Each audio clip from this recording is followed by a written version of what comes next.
Hello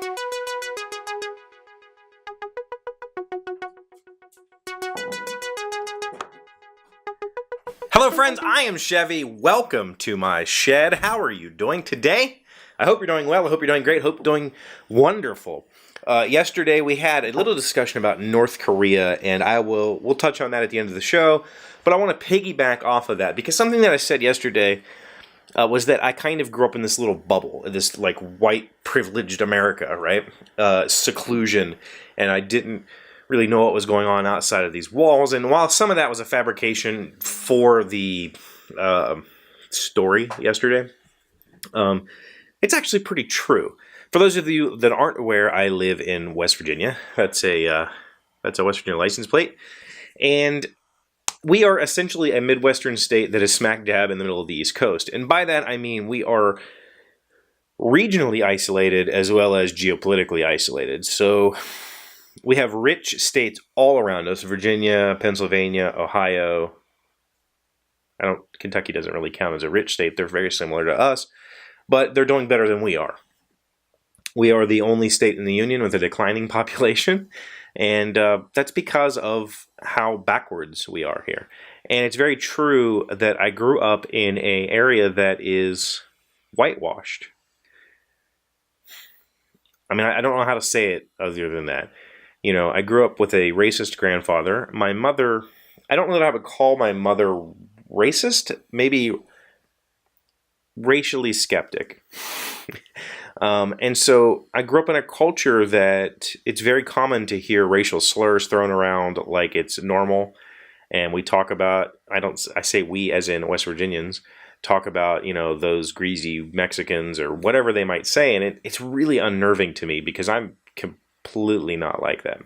Now, I had the benefit of growing up in FAIRMONT, West Virginia, which is a small town, but we have a large black population here. And so my high school was like probably, 70-30 whites to blacks.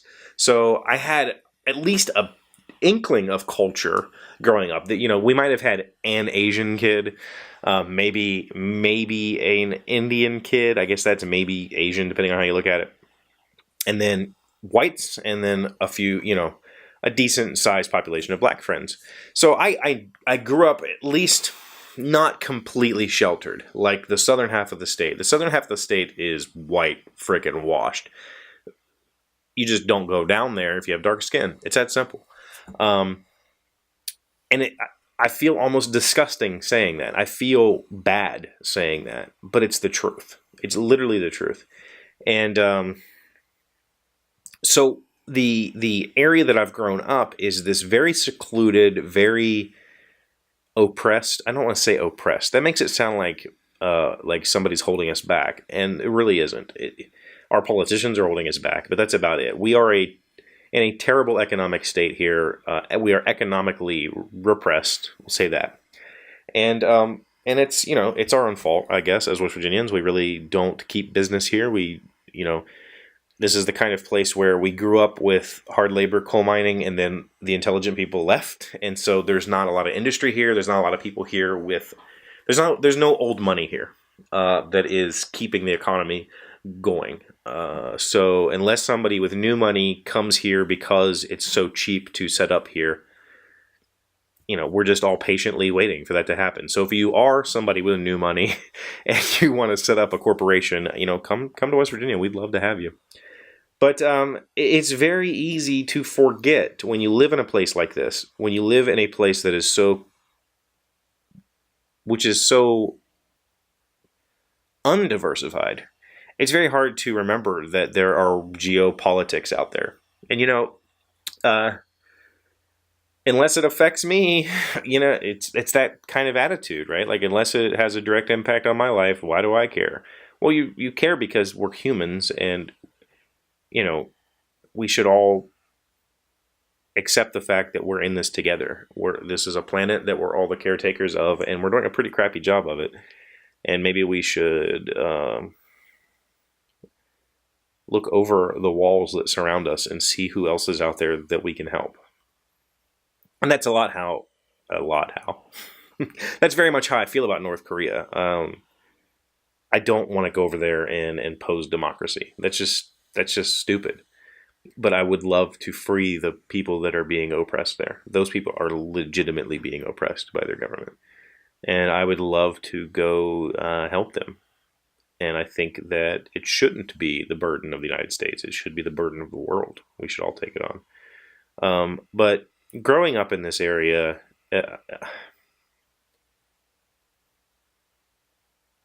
I don't know how I came out of it without being racist, right? Like it's such a normal part of life here to be on one side or the other.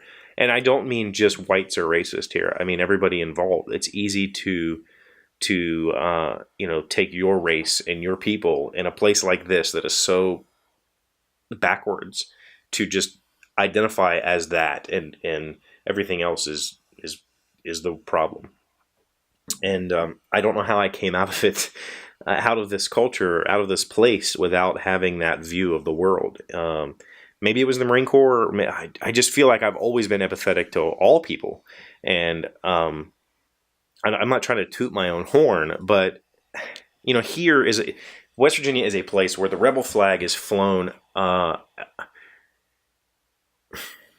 almost as an insult, right? Like, we're not the South. We never were. That we seceded from the South so that we could join the Union. We separated because we didn't agree with the South.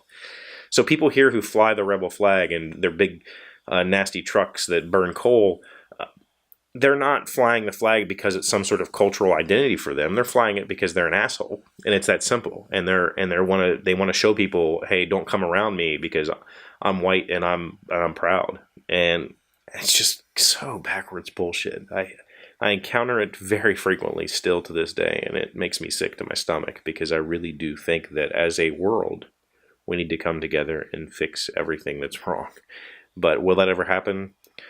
I'm hopeful. I'm hopeful that someday the UN will actually be something that means something. Right now, it isn't. And is it going to happen in my lifetime? I don't see that happening. I don't see people putting down their arms and saying, you know what? We're all in this fight together. Let's do this.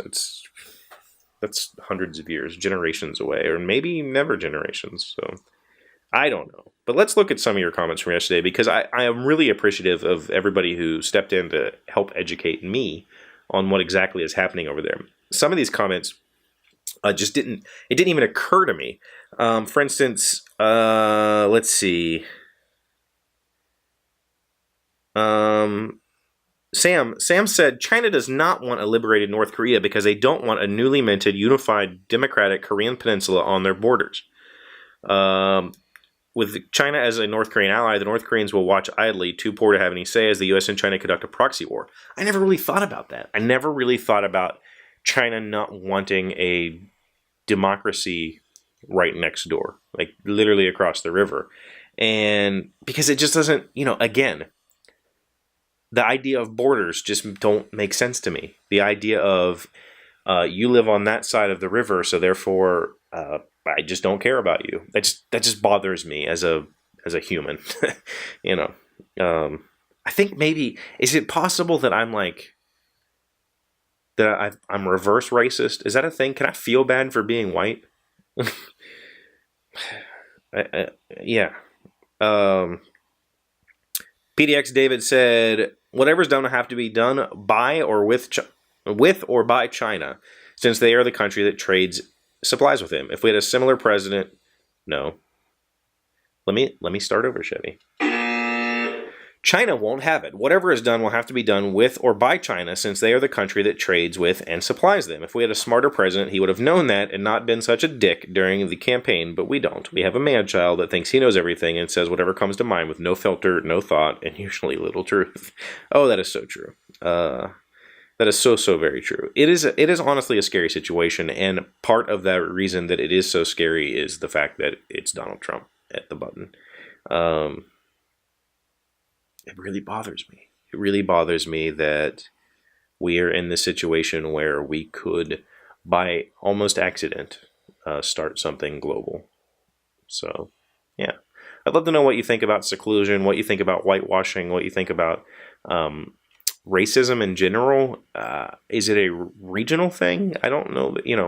I look outside of West Virginia and I see racism, but I really see it almost as a culture here. Almost as an identity to be an oppressed white racist. Like, I'm going to be white trash because all these other people are taking my jobs or something. I don't know. It sickens me. I'm more open-armed and open-minded and inviting of culture. I love having other cultures present, and I love having discussions. So it doesn't matter who it's with, right? But I'd love to hear your take. So thank you, as always, for being here. Thank you for all the awesome comments yesterday. Please leave me some comments for today. Don't forget, this Friday, I would like to showcase your stuff, so please send me some emails, pictures, stories, news articles, questions, or answers, or maybe you want to do the random fact for Friday. You can make a video clip and send that to me. Chevee@thedailyshed.com is my email. If you just want to leave a voicemail, you can call in 304-602-7433. That's 304-602-SHED. And I'll play it on Friday's show. Yeah, so get in touch with me. Let me know what's going on in your world. Let's talk a little bit about whitewashing, and I will see you tomorrow. Hey, Doc, wait! I want to ask you something. Today's random fact comes from coolcosmos.ipac.caltech.edu. Gotta look that one up. Is the moon larger than Mercury? Jupiter's moon Ganymede is the largest moon in the solar system, and Ganymede, as well as Saturn's moon Titan, are both larger than Mercury and Pluto. Wow. Earth's moon, Jupiter's moons Callisto, Io, and Europa, and Neptune's moon Triton are all larger than Pluto, but smaller than Mercury. Is Pluto a planet again? Do we vote that one back?